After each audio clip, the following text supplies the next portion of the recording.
Okay, sorry. Take two, Action! Okay, what is up, guys? Fahan here with Zah once again, and today we have Elfie. How are you, Elfie? What's up, bro? I'm good, bro. Awesome. And this is Elfie's bike, Yamaha MT-09. And Zah, what do you think of Elfie's bike, bro? I tell you, I like the MT-09 because it's very muscular, you know. If this is a human, it looks like Arnold Schwarzenegger.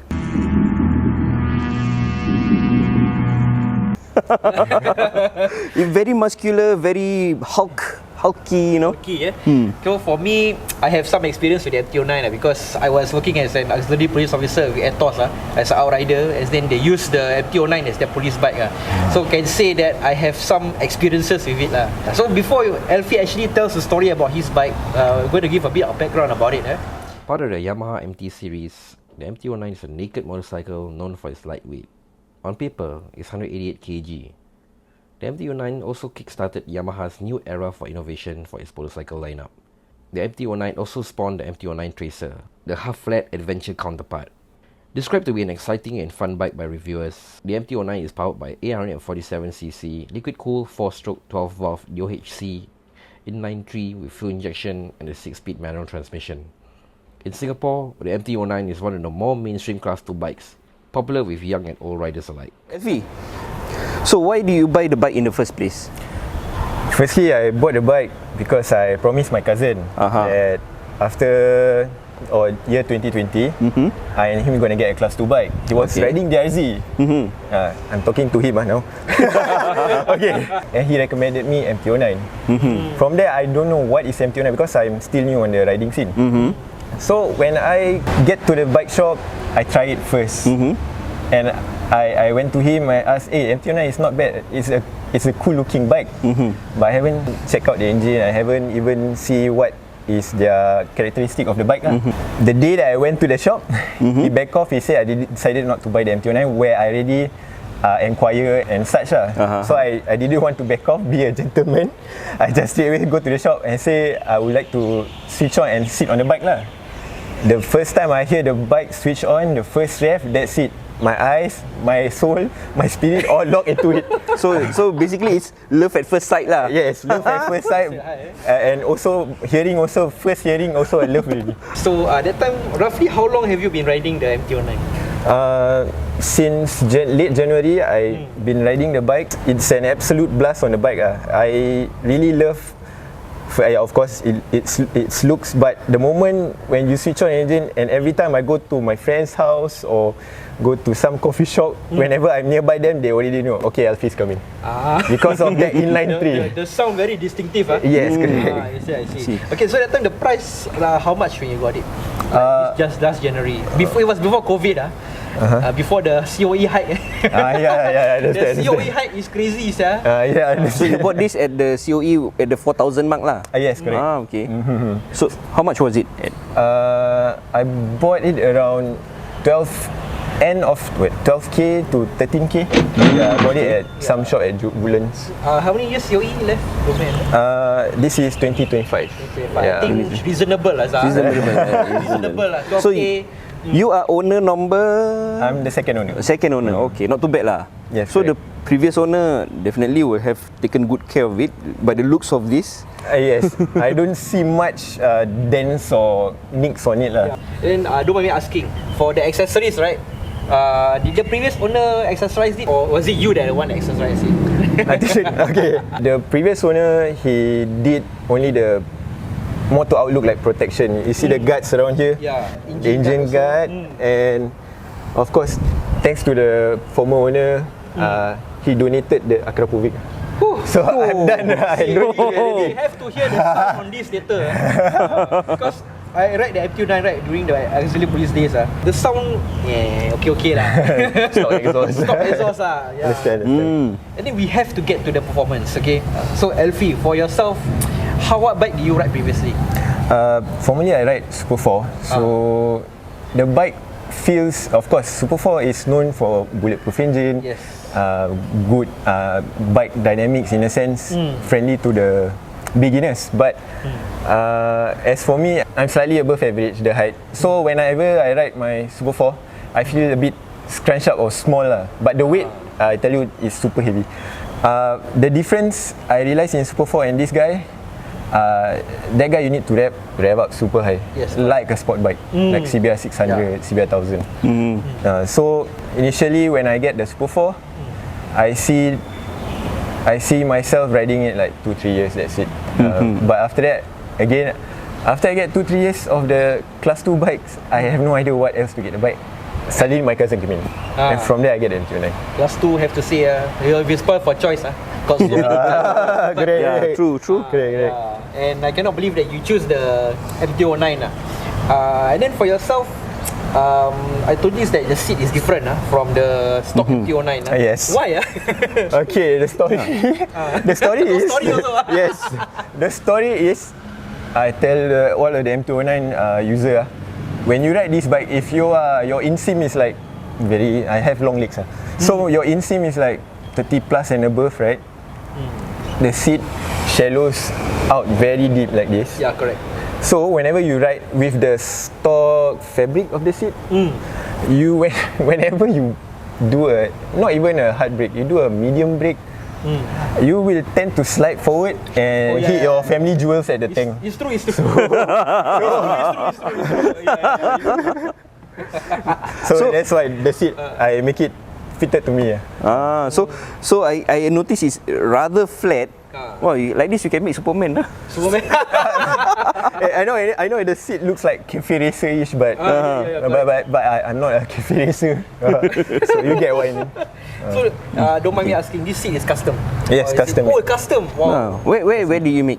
I make at this famous shop at Kallang area. I know. Mustafa area, you know, right?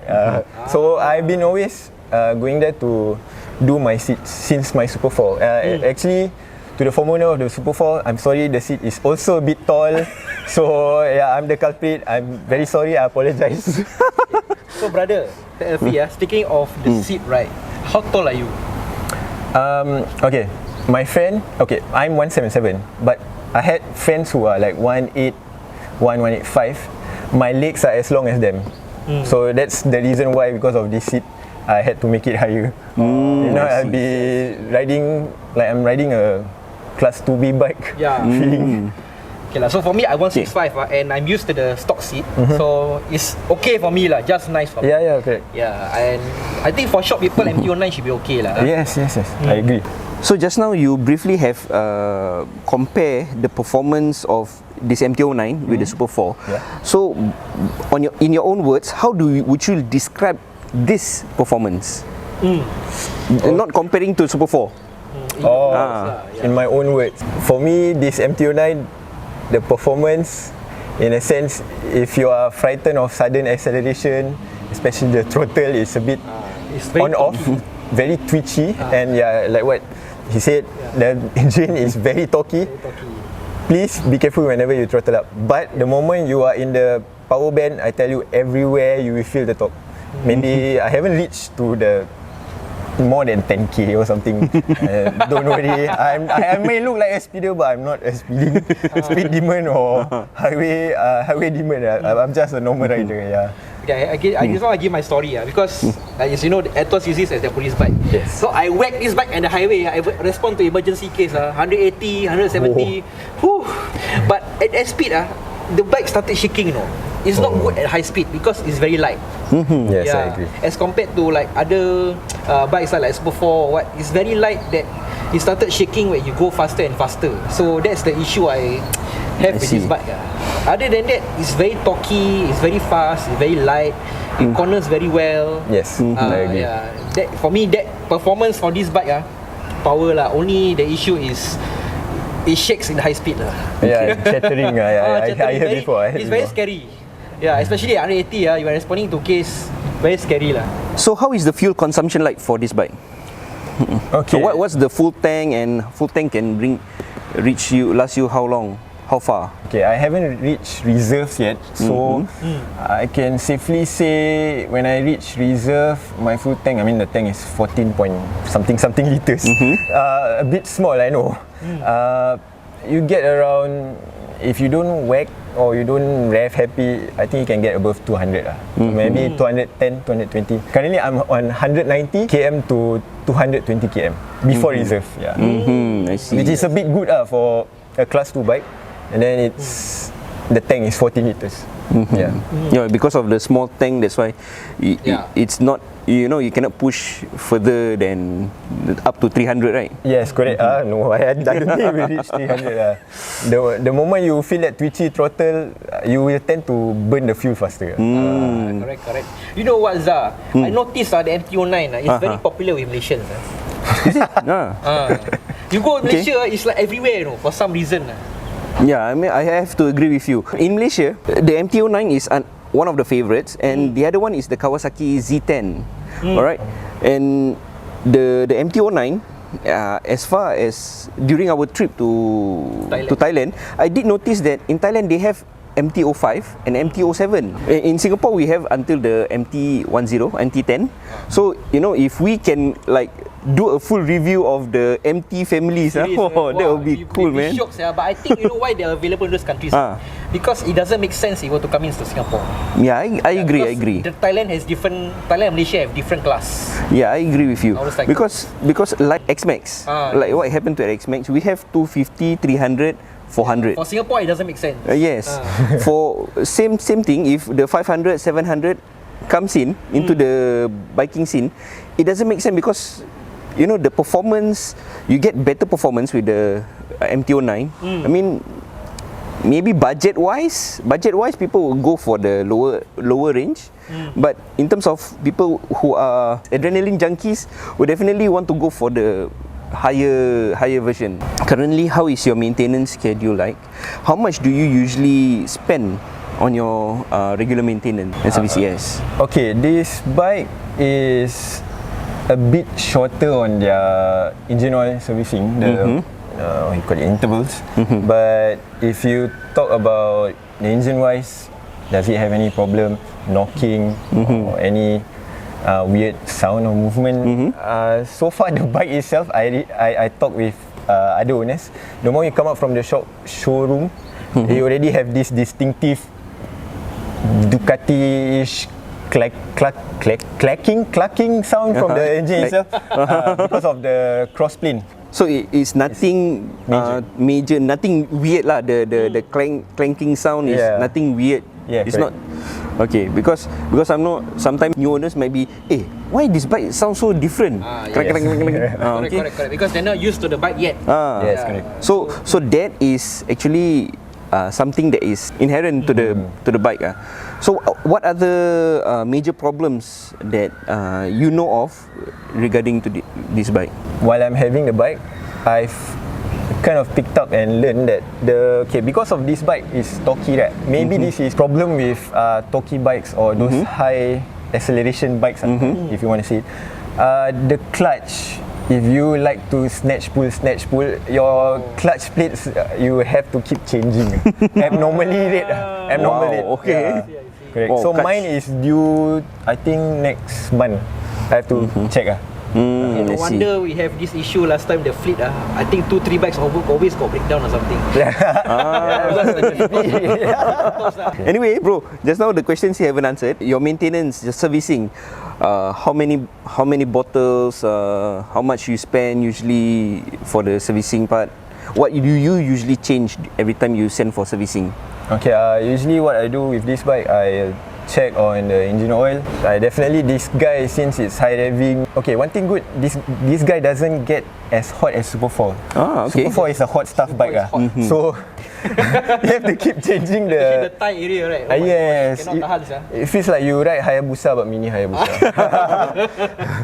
Okay, the engine oil usually I change. That would be 3 bottles. The oil filter, I usually will change every 2 or 1, depends on how the bikes behave. Maybe if I ride a lot in hot weathers, I will change the oil filter.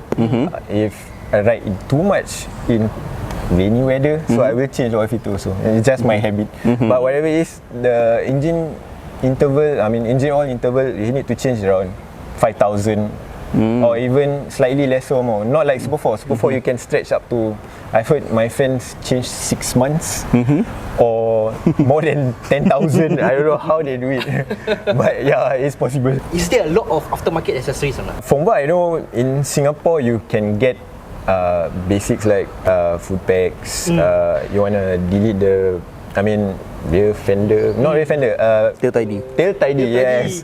Tail tidy. And also your signal lights, you want to do it LED or flash. But they want not legal in Singapore. You do it at your own risk. Yes, correct. But I have to say that because this bike is available in Malaysia, in Thailand, perhaps accessories is a lot lah for the MT-09 series. Yes, a lot, damn a lot. Yes, from the handlebars to the crash guard, crash bug, engine guard. The food packs, you want to get original, not original. Alibaba, no Alibaba also can. So are you poisoned, bro? I try not to serve on that. Keep it original. But you can see your bike, I think thanks to the previous owner, it's quite packed with accessories also. Yes, correct. But I'm surprised you never got the handguard. Oh, handguard. Yeah. I kind of like prefer the bike in its naked form because I'm not using the bike for touring. I see. Doesn't even box, guys. Doesn't even have a box, man. Cannot, it will affect the aerodynamics. Then it will be not as stocky as before, right? Yes, correct. If not, I look like I'm going really. The mirror you adjust a bit can go 2 km faster. Yes, I believe so. It's a bit, guys. It's a bit. So Elfie, I know you have been riding this for about 11 months. When you bought this bike, the COVID already locked down the Malaysian border, so definitely there's nowhere that you can ride, right? What's the best memories that you had with this bike? I can say the best memory I had with this bike is it's been one of my dreams to have a big bike or class 2 bike. So I kind of like feel very proud of myself to own one because in my family lines usually we don't own big bikes. We're usually from small bike to car. So I bring that mold tradition. So I'll be the how you say? The black sheep. Yes, the black sheep. The trendsetter, trend maker in the family. So then from there I really move on from there, and I really have some pride on this bike because it's my first class 2 bike in my whole family. I see. It's the same thing when I sold off Hidayah and got the NC750 lah. But it's a bittersweet feeling.